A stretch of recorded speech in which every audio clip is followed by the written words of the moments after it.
Wyoming, world-renowned for its open spaces and rural ways of life.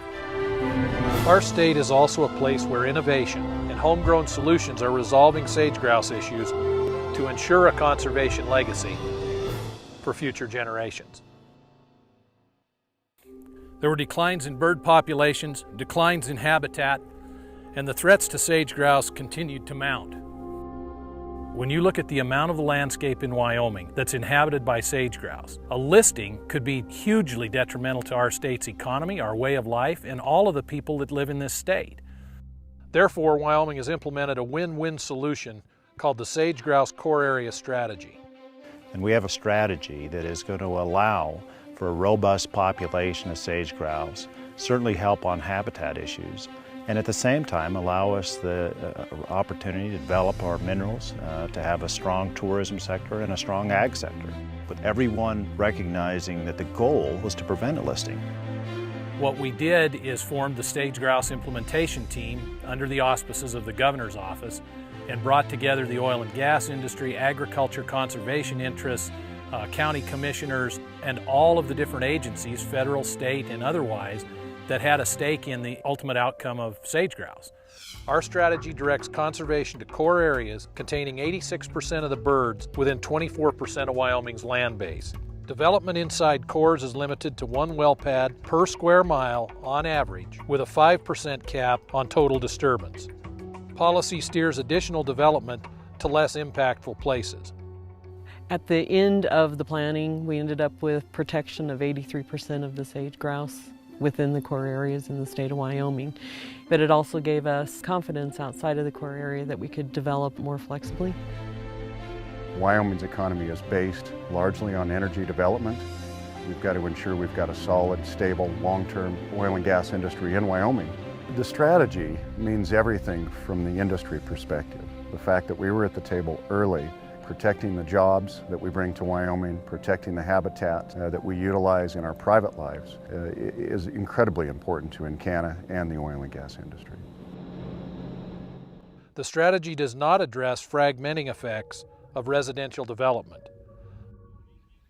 So partners employ conservation easements to further fortify core areas. Governor Meade's core area executive order and the Bureau of Land Management's efforts do address energy development.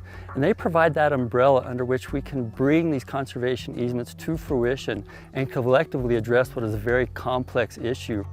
But certainly every state has specific occurrences and issues that they need to deal with. In Wyoming, I think easements have become very important. I think it builds on an unbreakable link between the conditions required for sustainable, productive ranching operations and the habitat characteristics that are required by viable sage-grouse populations. Well, what's good for grouse is good for cows. You've heard that. It's good for ranchers too, what's good for grouse. And it's good because if we have good, healthy, robust rangelands, we're going to have productive rangelands. That's good for the cows. That's going to improve a rancher's bottom line. But those healthy, sustainable rangelands are also going to provide the ecological network that's so very important to the long-term sustainability of the bird. Under contract with the Sage-Grouse Initiative, we at the Nature Conservancy conducted a scientific assessment to quantify the benefits of different conservation actions to sage-grouse populations. We basically asked the question, how effective are conservation easements and the governor's core area policy at abating threats to sage-grouse populations? In our study, we used sage-grouse lek data and we buffered it by 8.5 kilometers. We then projected future residential and energy development and calculated estimated declines with and without conservation in place. A key finding from our study is that without the protections afforded by the core area policy and conservation easements, we can expect declines by 15 to 30% in the next 20 years. But with those conservation strategies in place, we can reduce declines by almost 2/3. What we've seen from this analysis is that simply implementing the executive order and using conservation easements as a tool to protect the habitat for the species, the declines that were projected are radically reduced. One of the key outcomes of our study is a map that can be used to inform conservation decision-making by showing us where residential development and sage-grouse populations overlap. It highlights where we can maximize our return on conservation investment. We're focusing our resources, the human resource and the financial resource, to really get the biggest bang for our buck. One of the things that I think was really compelling is how much NRCS seized on that and came in and said, we're in, we're all in, and we're going to be a player. Not only through conservation easements, but through the whole Sage Grouse Initiative effort, when they came in and added money for habitat treatments and fence marking, little things and big things.